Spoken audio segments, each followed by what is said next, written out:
AG ನ್ಯೂಸ್ಗೆ ಸ್ವಾಗತ.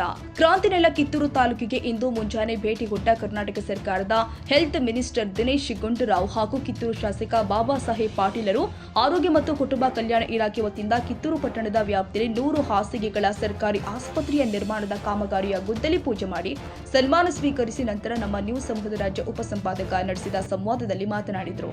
ಇದೇ ಸಂದರ್ಭದಲ್ಲಿ ಕಿತ್ತೂರು ತಾಲೂಕಿನ ಪೂಜ್ಯ ಶ್ರೀಗಳು ಆದ ಶ್ರೀ ಮಡಿವಾಳ ರಾಜ ಯೋಗೀಂದ್ರ ಸ್ವಾಮೀಜಿ, ನಿಚ್ಚನಕಿ ಸ್ವಾಮೀಜಿ ಹಾಗೂ ವಿಭಾಗೀಯ ನಿರ್ದೇಶಕರು ಆದ ಶಿಲ್ಪಾ ದೊಡ್ಡಮನಿ ಸೇರಿ ಜಿಲ್ಲಾ ಹಾಗೂ ತಾಲೂಕು ಆರೋಗ್ಯ ಅಧಿಕಾರಿಗಳು ಉಪಸ್ಥಿತರಿದ್ದರು. ಇದೇ ಸಂದರ್ಭದಲ್ಲಿ ಪ್ರಶ್ನೆಗಳಿಗೆ ಉತ್ತರಿಸಿದ ಕಿತ್ತೂರು ಶಾಸಕ ಬಾಬಾ ಸಾಹೇಬ್ ಪಾಟೀಲರು ಡಿನ್ನರ್ ಪಾಲಿಟಿಕ್ಸ್ ಬಗ್ಗೆ ಮಾತನಾಡಿದ್ದಾರೆ. ಒಂದು ರೀತಿ ಆರೋಗ್ಯ ಒಂದು ಕ್ಷೇತ್ರದಲ್ಲಿ ಕ್ರಾಂತಿಕಾರಕ ಬೆಳವಣಿಗೆ, ವಿಶೇಷವಾಗಿ 100 ಹಾಸಿಗೆಗಳ ಒಂದು ರೀತಿ ಆಸ್ಪತ್ರೆಗೆ ಗುದ್ದಲಿ ಪೂಜೆ ಆಗಿರ್ತಕ್ಕಂಥದ್ದು ಮಾನ್ಯ ಆರೋಗ್ಯ ಸಚಿವರ ಒಂದು ರೀತಿ ಅಮೃತ ಸತ್ಯದ ಸರ್ ಹೇಳಿ ಸರ್, ತುಂಬಾ ಮರೀಚಿಕೆಯಾಗಿತ್ತು. ಇವತ್ತು ಇಲ್ಲಿ ಕಿತ್ತೂರಿಗೆ ಒಂದು 100 ಬೆಡ್ಡಿನ ಸುಸಜ್ಜಿತವಾದಂತ ಆಸ್ಪತ್ರೆಯ ಶಂಕುಸ್ಥಾಪನೆ ಈಗ ತಾನೇ ನಾವು ಮತ್ತು ನಮ್ಮ ಬಾಬಾ ಸಾಹೇಬ್ ಪಾಟೀಲ್ ಅವರು ಇಬ್ಬರು ಸೇರಿ ಮಾಡಿದ್ದೀವಿ. ಇಲ್ಲಿ ಬಹಳ ಒಂದು ಒಳ್ಳೆ ಉತ್ತಮ ದರ್ಜೆಯ ಒಂದು ಆಸ್ಪತ್ರೆ ಬರ್ತದೆ. 14 ಬೆಡ್ಡಿನ ICU ಇರ್ತದೆ, ಡಯಾಲಿಸಿಸ್ ಕೇಂದ್ರ ಇರ್ತದೆ, ರಕ್ತ ಸಂಗ್ರಹಣಾ ಕೇಂದ್ರ ಇರ್ತದೆ ಮತ್ತು ವಿವಿಧ ಎಲ್ಲ ಬೇರೆ ಬೇರೆ ಏನೇನು ತಾಲೂಕು ಆಸ್ಪತ್ರೆಗೆ ಅಗತ್ಯ ಇರುವಂಥದ್ದು ಎಲ್ಲವನ್ನು ಕೂಡ ಇಲ್ಲಿಗೆ ಕೊಡಿಸ್ತಾ ಇದ್ದೀವಿ. ಮತ್ತು ಈ ಆಸ್ಪತ್ರೆ 24/7 ನಡಿಬೇಕು, ಆ ಥರದ ಸಿಬ್ಬಂದಿಯನ್ನು ಕೂಡ ಕೊಡ್ತೀವಿ. ಅದರಿಂದ ಖಂಡಿತ ಕಿತ್ತೂರಿಗಿದು ಏನಿಲ್ಲಪ್ಪ, ಸುಮ್ಮನೆ ಅವೆಲ್ಲ ಏನು ಆ ಥರದ್ದು ಏನಿಲ್ಲ, ಮೊಟ್ಟೆ ತಿನ್ಬೋದು, ಅದು ಯಾವುದೋ ಒಂದು ಯೂಟ್ಯೂಬ್ ಬಂದಿರೋದಕ್ಕೋಸ್ಕರ ಅದು ಬಹಳ ದೊಡ್ಡ ಸುದ್ದಿ ಆಗಿದೆ. ಆದ್ರೂ ಕೂಡ ಅದು ಯಾವುದೋ ಒಂದು ಕಂಪನಿದು, ಅದನ್ನು ನಾವು ಪರೀಕ್ಷೆ ಮಾಡಿಸ್ತಾ ಇದ್ದೀವಿ. ನಂತರ ವರದಿಯನ್ನು ಕೊಡ್ತೀವಿ. ಆದರೆ ಹೊಟ್ಟೆಯಲ್ಲಿ ಯಾವುದೇ ರೀತಿಯ ಸಮಸ್ಯೆ ಏನಿಲ್ಲ, ತಗೊಳ್ಳೋರೆಲ್ಲ ತಗೊಳ್ತಾ ಇರ್ಬೋದು, ಏನು ಆತಂಕಕ್ಕೆ ಒಳಗಾಗ್ಬೇಡಿ. ನೋಡಪ್ಪ, ಇದೆಲ್ಲ ಸಿದ್ದರಾಮಯ್ಯ ಸಾಹೇಬ್ರೆ ಹೇಳಿದ್ದಾರೆ. ಮತ್ತೆ ನಾವೆಲ್ಲ ಪದೇ ಅದ್ರ ಉತ್ತರ ಕೊಡೋದೇನು ಅರ್ಥ ಏನಿಲ್ಲ. ನಮ್ಮ ನಾಯಕರು ಸಿದ್ದರಾಮಯ್ಯ ಅವ್ರು ಏನ್ ಹೇಳಿದ್ರೆ ಅದೇ ನಮ್ದು ಕೂಡ ಅಷ್ಟೇ. ನೋಡಿ, ಈ ತರ ಹೆಸರನ್ನ ಯಾಕೆ ಬದಲಾಯಿಸಬೇಕು? ಇಂಥ ದೊಡ್ಡ ಒಂದು ಹೆಸರನ್ನ ಬದಲಾಯಿಸ್ತಾ ಇದ್ದಾರೆ. ಮಹಾತ್ಮ ಗಾಂಧಿ ಹೆಸರಲ್ಲಿ ಏನು ಈ ಬೃಹತ್ ಯೋಜನೆ ಇತ್ತು, ಇಡೀ ವಿಶ್ವಕ್ಕೆ ಒಂದು ದೊಡ್ಡ ಹೆಸರು ಮಾಡಿತ್ತು ಈ ಯೋಜನೆ, ನರೇಗಾ ಯೋಜನೆ. ಲಕ್ಷಾಂತರ ಬಡ ಜನರಿಗೆ ಅನುಕೂಲ ಆಯಿತು, ಬಡತನದ ಹೊರಗೆ ಬರೋದಕ್ಕೆ ಸಾಧ್ಯ ಆಯಿತು ಮತ್ತು ಕಾರ್ಮಿಕ ವರ್ಗಕ್ಕೆ ಅವ್ರಿಗೆ ಸಿಗುವಂಥ ವೇತನ ಕೂಡ ಇದರಿಂದನೇ ಹೆಚ್ಚಾಯಿತು. ಆಯ್ತಾ? ಇದು ದೊಡ್ಡ ಒಂದು ಒಳ್ಳೆಯ ಕಾರ್ಯಕ್ರಮ. ಇದನ್ನ ಒಂದು ಹೆಸರನ್ನ ಅಂದ್ರೆ ಮಹಾತ್ಮ ಗಾಂಧಿ ಅವರ ಹೆಸರನ್ನ ಯಾಕೆ ತೆಗಿತಾ ಇದ್ರು ನನಗೆ ಅರ್ಥ ಆಗ್ತಾ ಇಲ್ಲ. ಅಂದ್ರೆ ಎಲ್ಲೊಂದ್ ಕಡೆ BJP RSSಗೆ ಯಾವಾಗಲೂ ಕೂಡ ಇತಿಹಾಸ ನೋಡಿದ್ರೆ ಮಹಾತ್ಮ ಗಾಂಧಿ ಬಗ್ಗೆ ಅವ್ರಿಗೆ ಯಾವತ್ತೂ ಕೂಡ ಅಭಿಮಾನ ಇರಲಿಲ್ಲ. ಆದ್ರೆ ಸುಮ್ಮನೆ ಎಲ್ಲರೂ ಮುಂದೆ ಹೇಳಕ್ಕಾಗಲ್ಲ ಅಂತ ಹೇಳಿ ತೋರುವಿಕೆಗೋಸ್ಕರ ಮಹಾತ್ಮ ಗಾಂಧಿ ಹೆಸರು ಹೇಳ್ತಾರೆ ಹೊರತು ನಿಜವಾಗ್ಲೂ ಅವ್ರಿಗೆ ಅಭಿಮಾನ ಇಲ್ಲ. ಎರಡನೇದು, ಈ ಯೋಜನೆ ನಿಷ್ಕ್ರಿಯ ಮಾಡ್ತಾ ಇದ್ದಾರೆ. ಯಾಕಂದ್ರೆ ಪೂರ್ತಿ ಕೇಂದ್ರ ಸರ್ಕಾರ ಕೊಡ್ತಕ್ಕಂಥ ಒಂದು ಯೋಜನೆ ಆಗಿತ್ತು. ಈಗ 60-40 ಅಂತ ಮಾಡಿ ಇದು ರಾಜ್ಯ ಸರ್ಕಾರಗಳು ಮೊದಲೇ ಆರ್ಥಿಕ ಎಲ್ಲ ಅವ್ರಿಗೆ ಬೇಕಾದಷ್ಟು ಕಮಿಟ್ಮೆಂಟ್ ಇರ್ತದೆ.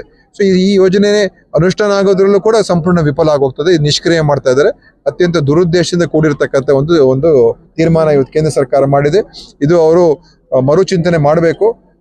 ಇದ್ರ ಬಗ್ಗೆ ದೊಡ್ಡ ಹೋರಾಟ ಕಾಂಗ್ರೆಸ್ ಪಕ್ಷ ಮಾಡ್ತಾ ಇದೆ. ಡಾಕ್ಟರ್ಗಳು MBBS ಡಾಕ್ಟರ್ಗಳೆಲ್ಲ ಕೊಟ್ಟಿದ್ದೀವಿ. ಈಗ ಸುಮಾರು 1500 MBBS ಡಾಕ್ಟರ್ಗಳನ್ನ ನಾವು ಮೊನ್ನೆ ತಾನೇ ಎಲ್ಲ ಅಪಾಯಿಂಟ್ ಮಾಡಿದ್ವಿ. ಬಹುತೇಕ 90% ಇವತ್ತು MBBS ಡಾಕ್ಟರ್ಸ್ ಕೊರತೆ ಏನಿಲ್ಲ. ಬೇರೆದೆಲ್ಲ ಕಾಂಟ್ರಾಕ್ಟ್ ಮೇಲೆ ತಗೊಳ್ಳೋದು ಕೂಡ ನಮಗೆ ಪರ್ಮಿಷನ್ ಸಿಕ್ಕಿದೆ. ಅದನ್ನು ಕೂಡ ಮಾಡ್ತಾ ಇದೀವಿ. ಈ PG ಡಾಕ್ಟರ್ಸ್ ಕೂಡ ನಮಗೆ ಕೋರ್ಟ್ ಅಲ್ಲಿ ಒಂದು ಆದೇಶ ಇರೋದ್ರಿಂದ ಸ್ವಲ್ಪ ತಡೆ ಆಗಿದೆ. ಸೊ ಅದು ಕೋರ್ಟ್ ಆದೇಶ ಅದಾಗ್ಬಿಟ್ರೆ ನಮ್ಗೆ ಸುಮಾರು PG ಡಾಕ್ಟರ್ಸ್ ಕೂಡ ಸಿಕ್ಬಿಡ್ತಾರೆ. ಸೊ ಅದರಿಂದ ಅದನ್ನ ನೀಗಿಸುವಂತ ಕೆಲಸ ತುಂಬಾ ಮರೀಚಿಕೆ ಆಗಿತ್ತು, ತುಂಬಾ ಅನಿವಾರ್ಯವಾಗಿತ್ತು. ಒಂದು 100 ಹಾಸಿಗೆಗಳ ಒಂದು ರೀತಿ ಆಸ್ಪತ್ರೆ ಇವತ್ತು ಶಾಸಕರ ವಿಶೇಷ ಪ್ರಯತ್ನದಿಂದ ಇದಾಗಿದೆ. ಇದಕ್ಕೆ ಮುಖ್ಯ ಕಾರಣ ಆಗಿರ್ತಕ್ಕಂಥವ್ರು ನಮ್ಮ ಹೆಮ್ಮೆಯ ಶಾಸಕರಾಗಿರ್ತಕ್ಕಂಥ ಶ್ರೀ ಬಾಬಾ ಸಾಹೇಬ್ ಪಾಟೀಲ್ ಅವರು. ಸರ್ ನಮಸ್ತೆ. ವಿಶೇಷವಾಗಿ ಕಳೆದ ಬಾರಿ ಒಂದು ಆಸ್ಪತ್ರೆಗೋಸ್ಕರ ಪಾದಯಾತ್ರೆ ಮಾಡಿ ಹೋರಾಟ ಮಾಡಿದ್ರಿ. ಇಂಥ ಸಂದರ್ಭದಲ್ಲಿ ಮತ್ತೆ ಶಾಸಕರಾದ್ರೆ ಈಗ ವಿಶೇಷ ಪ್ರಯತ್ನ ಮಾಡಿ 100 ಹಾಸಿಗೆಗಳ ಬೆಡ್ ಇದಾಗಿದೆ. ಒಂದು ರೀತಿ ಎಲ್ಲೋ ಒಂದು ಕಡೆ ಸಾಕಷ್ಟು ಹೆಮ್ಮೆ. ಡೆಫಿನೆಟ್ಲಿ. ಯಾಕಂದರೆ ಕಿತ್ತೂರು ನಮ್ಮ ಕ್ಷೇತ್ರದ ಜನ, ಕಿತ್ತೂರು ತಾಲೂಕಿನ ಜನ ಇದು ಈ ಆಸ್ಪತ್ರೆ ಇದು ಪಟ್ಟಣದಲ್ಲಿ ಆಗಬೇಕು ಅನ್ನುವಂಥ ಒಂದು ಒಳ್ಳೆಯ ಉದ್ದೇಶಕ್ಕೊಂದು ಹೋರಾಟ ಮಾಡಿದ್ದೆ. ಆ ಹೋರಾಟದಲ್ಲಿ ನಾನು ಕೂಡ ಒಬ್ಬ ಹೋರಾಟಗಾರನಾಗಿ ಭಾಗಿಯಾಗಿದ್ದೆ ಅವತ್ತಿನ ದಿವಸ, ಸುಮಾರು 3 ವರ್ಷಗಳ ಹಿಂದೆ. ತದನಂತರ ಸರ್ಕಾರ ಬದಲಾಯಿತು, ಶಾಸಕರು ಬದಲಾದ ಕೂಡ ನನ್ನ ರೆಸ್ಪಾನ್ಸಿಬಿಲಿಟಿ ಕೂಡ ಇತ್ತು. ಯಾಕಂದ್ರೆ ನಾನಾ ಹೋರಾಟದಲ್ಲಿದ್ದಂಥವನು ಈ ಪಟ್ಟಣದಲ್ಲಿ ಆಸ್ಪತ್ರೆಯನ್ನು ತೆರೆದಿದ್ದರೆ ಜನರಿಗೆ ಒಂದು ಮನೆ ಮಾತಾಡುವಂಥ ಪ್ರಸಂಗ ನಿರ್ಮಾಣ ಆಗ್ತಿತ್ತು. ಶಾಸಕನಾಗಿ ಒಂದು 2-3 ತಿಂಗಳಿಂದ ಬೆನ್ನು ಹೆಚ್ಚಿದಂಥವ್ರು ಈ ಪ್ರಪೋಸಲ್ಕ್ಕೆ. ಡೆಫಿನೆಟಾಗಿ ದಿನೇಶ್ ಗುಂಡೂರಾವ್ ಸಾಹೇಬ್ರೂ ಕಂದು ಆ ಸ್ಪಾಟಿಗೆ ವಿಸಿಟ್ ಮಾಡಿಸಿದ್ವಿ. ಅವರಿಗೂ ಮನಗೊಂಡು ಇದು ಸೂಕ್ತವಲ್ಲ ಈ ಜಾಗ ಹಾಸ್ಪಿಟಲ್ ಮಾಡಕ್ಕೆ ಅಂತ ಹೇಳಿದ್ರೆ ಯಾವುದಾದ್ರೂ ಒಂದು ಸೈಟ್ ಎಲ್ಲರಿಗೂ ಅನುಕೂಲ ಆಗುವಂಥದ್ದು ಆ ಸೈಟನ್ನು ಹುಡುಕಿ ತೊಗೊಂಬರ್ರಿ, ಅಲ್ಲಿ ಹಾಸ್ಪಿಟಲ್ ಅಲ್ಲೇ ಕಟ್ಟಲು ನಿರ್ಮಾಣ ಮಾಡಲು. ಮೊದಲಿದ್ದಂಥ ಒಂದು 50 ಹಾಸ್ಪಿಟಲ್ 50 ಬೆಡ್ ಇದ್ದಿತ್ತು, ಸುಮಾರು 15 ಕೋಟಿಗೆ ಇತ್ತು. ಆಲ್ರೆಡಿ ಒಂದು 3 ಕೋಟಿ ರೂಪಾಯಿ ಖರ್ಚು ಮಾಡಿಬಿಟ್ಟಿತ್ತು. ಆ 3 ಕೋಟಿ ರೂಪಾಯಿ ಭರಪಾಯ ಮಾಡಿ ಮತ್ತು 33.5 ಕೋಟಿ ರೂಪಾಯಿಗೆ 100 ಹಾಸಿಗೆ ಆಸ್ಪತ್ರೆಯನ್ನು ಇವತ್ತು ಕಿತ್ತೂರಿಗೆ ಕೊಟ್ಟಿದ್ದಾರೆ. ಅದರ ಭೂಮಿ ಪೂಜೆ ಕೂಡ ಈಗ ಮಾನ್ಯ ಸಚಿವರು ಮಾಡಿ ಹೋಗಿದ್ದಾರೆ. ಈಗ ಉತ್ತರ ಕರ್ನಾಟಕದ ಬಗ್ಗೆ ಸಾಕಷ್ಟು ಚರ್ಚೆ ಆಗಬೇಕು ಅಂತ ಹೇಳ್ಬಿಟ್ಟು ಪದೇ ಪದೇ ಇದಾಗಿತ್ತು ಸರ್. ಈ ಬಾರಿ ಎಲ್ಲ ಶಾಸಕರು ಒಂದು ರೀತಿ ಎಲ್ಲ ಒಂದು ಕಡೆ ಪರಿಣಾಮಕಾರಿಯಾಗಿ ಚರ್ಚೆ ಮಾಡಿದ್ದಾರೆ. ಒಳ್ಳೆ ಚರ್ಚೆಯಾಗಿ ಉಳಿಯಿತು ಅಥವಾ ಏನಾದ್ರು ಅನುಷ್ಠಾನಕ್ಕೆ ಬರುತ್ತಾ ಸರ್? ನೋಡ್ರಿ, ಏನಾಗುತ್ತೆ ಅಂದರೆ ಚರ್ಚೆ ಡೆಫಿನೆಟ್ಲಿ ಉತ್ತರ ಕರ್ನಾಟಕ ಬಗ್ಗೆ ಸ್ವಲ್ಪ ನಿರ್ಲಕ್ಷ್ಯ ಭಾವನೆ ತೋರಿಸ್ತಾರೆ ಅನ್ನೋದು ಎಲ್ಲ ಶಾಸಕರ ಅಭಿಪ್ರಾಯ. ಡೆಫಿನೆಟ್ಲಿ ಕಂಪೇರ್ ಮಾಡ್ತಿರ್ತೇವೆ ನಾವು ಸೌದವ್ರಿಗೆ ಕಂಪೇರ್ ಮಾಡ್ತಿರ್ತೇವೆ. ನಮಗೂ ಸ್ವಲ್ಪ ಏನಾಗ್ತದೆ ಅಂತಂದರೆ ಕಂಪೇರ್ ಮಾಡಿದಾಗ ಸ್ವಲ್ಪ ಅನುದಾನ ಆಯಿತು, ಮೊದಲಿಂದ ಭಾಳ ವರ್ಷಗಳಿಂದ ಸ್ವಲ್ಪ ವಂಚಿತ ಆಗಿದೆ. ಡೆಫಿನೆಟ್ಲಿ ಅದನ್ನು ಸರಿಪಡಿಸ್ಕೊಂಡು ಹೋಗ್ಬೇಕನ್ನುವಂಥದ್ದನ್ನು ಒಂದು ಉದ್ದೇಶ ಇಟ್ಕೊಂಡು ಚರ್ಚೆ ನಡೀತಾ ಇದ್ದಾವೆ. ಈಗ ಇನ್ನೊಂದು ಸುವರ್ಣ ಅಧಿವೇಶನ ನಡೀತಾ ಇದೆ, ಇಂಥ ಸಲ ಡಿನ್ನರ್ ಪಾಲಿಟಿಕ್ಸ್ ಸಿಕ್ಕಾಪಟ್ಟೆ ಇದಾಗ್ತದೆ ಸರ್. ಮೊನ್ನೆ ಡಿ ಕೆ ಶಿವಕುಮಾರ್ ಸಾಹೇಬರು ಮಾಡಿದ್ರು, ಮತ್ತು ನಿನ್ನೆ ಸತೀಶ್ ಜಾರಕಿಹೊಳಿ ಅವರು ಮಾಡಿದ್ರು. ಏನು ಡಿ ಕೆ ಶಿ ಅವ್ರು ನಡೆಸಿರ್ತಕ್ಕಂಥ ಡಿನ್ನರ್ ತಾವು ಭಾಗಿಯಾಗಿದ್ರು ಸರ್? ಎಲ್ಲರಲ್ಲಿ ನಿನ್ನೆ ದಿನೇಶ್ ಅವ್ರಿಗೆ ಎಲ್ಲರೂ ಹಾಗೇನಿಲ್ಲ, ಪರ್ಟಿಕ್ಯುಲರ್ಲಿ ಯಾರು ಡಿ ಕೆ ಶಿವಕುಮಾರ್ ಆಗೋದು ಅಥವಾ ಅದು ಭಾಳಷ್ಟು ಮಂದಿ ಸಚಿವರು ಉತ್ತರ ಕರ್ನಾಟಕಕ್ಕೆ ಬಂದಾಗ ಅವ್ರು ಒಂದೇನೋ ಎಲ್ಲರೂ ಆ ಕಡೆ ಸೌತ್ ಅವ್ರು ಇರ್ತಾರೆ, ಅವ್ರಿಗೊಂದು ಏನೋ ಅವಧಾನ ಕೋಟ ಕೊಡೋಣ ಅಂತ ಕೊಡ್ತಿರ್ತಾರೆ. ತಾವು ಏನಾದ್ರು ಭಾಗಿಯಾಗಿದ್ರ ಎಲ್ಲ ಕಡೆ ಯಾಕನ್ನ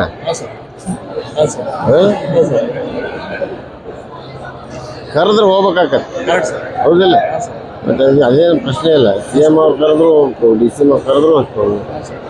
ಓವರಾಲ್ ಆಗಿ ನಮ್ಮ ಉಸ್ತುವಾರಿ ಹತ್ತಿರ್ತಾನೆ. ಅಧಿವೇಶನ ಮುಗಿದ ತಕ್ಷಣ ಎಲ್ಲೋ ಡೆಲ್ಲಿ ಯಾತ್ರೆ ಮಾಡ್ತಾವ್ರೆ ಸರ್ ಎಲ್ಲರೂ ಹೈಕಮಾಂಡ್ ಇದಕ್ಕೆ ಎಲ್ಲ ಶಾಸಕರು.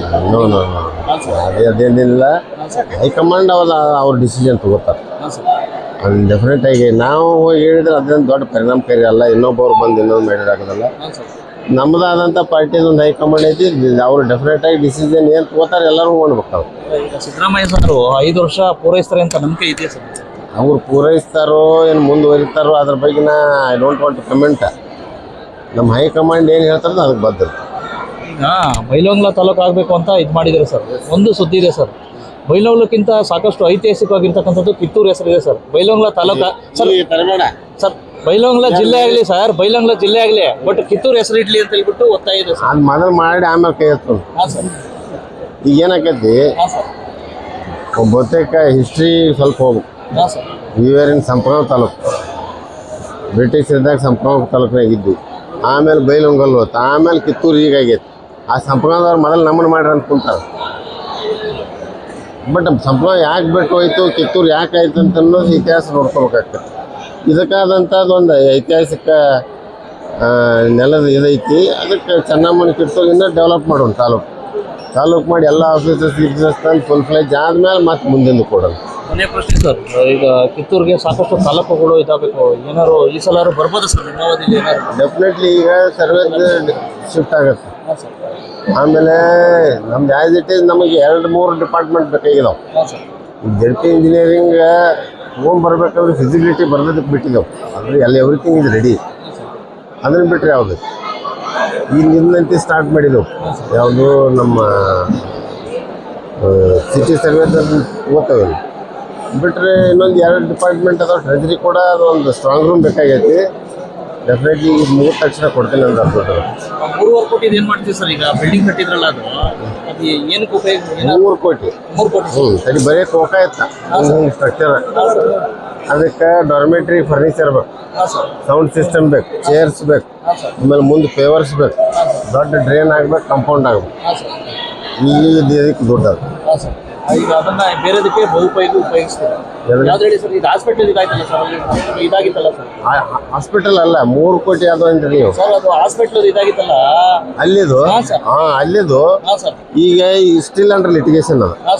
ಅದಾದ ನಂತರ ವಿ ಆರ್ ಪ್ಲಾನಿಂಗ್ ಫಾರ್ ಸಮಾಜ ಕಲ್ಯಾಣದ ಯಾವ್ದಾದ್ರು ಹಾಸ್ಟೆಲ್ಕೋ ಅಥವಾ ರೆಸಿಡೆನ್ಷಿಯಲ್ ಸ್ಕೂಲಿಗೆ ಅದನ್ನು ಇನ್ನಷ್ಟು ದುಡ್ಡು ತಂದು ನಾನು ಬಿಲ್ಡಿಂಗ್ ಕಂಪ್ಲೀಟ್ ಮಾಡಿಕೊಡ್ತೀನಿ. ಧನ್ಯವಾದಗಳು.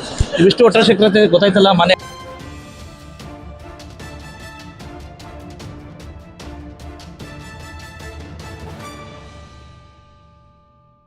ಕನ್ನಡಿಗರ ಮೆಚ್ಚಿನ ನಿಮ್ಮ ಎಜೆ 24/7 ನ್ಯೂಸ್ ಕನ್ನಡ ವಾಹಿನಿ ಇದೀಗ ಟಿವಿಯಲ್ಲಿ ಲಭ್ಯ.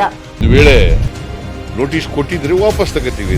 ಇವತ್ತು ವಕ್ಫ್ ಪ್ರಾಪರ್ಟಿ ಅಂತೇಳಿ ಬರ್ತದೆ ಅಂತ ಹೇಳಿದ್ರೆ ರೈತರು ಬೀದಿಗೆ ಬಂದ್ರೆ ಏನ್ ಮಾಡ್ಬೇಕಾಗತ್ತೆ? ಯಾರು ವೋಟ್ ಹಾಕಲಿಲ್ಲ ಅಂದ್ರೆ ಗ್ಯಾರಂಟಿನೆಲ್ಲ ಸ್ಟಾಪ್ ಮಾಡ್ಬಿಡ್ತೀವಿ.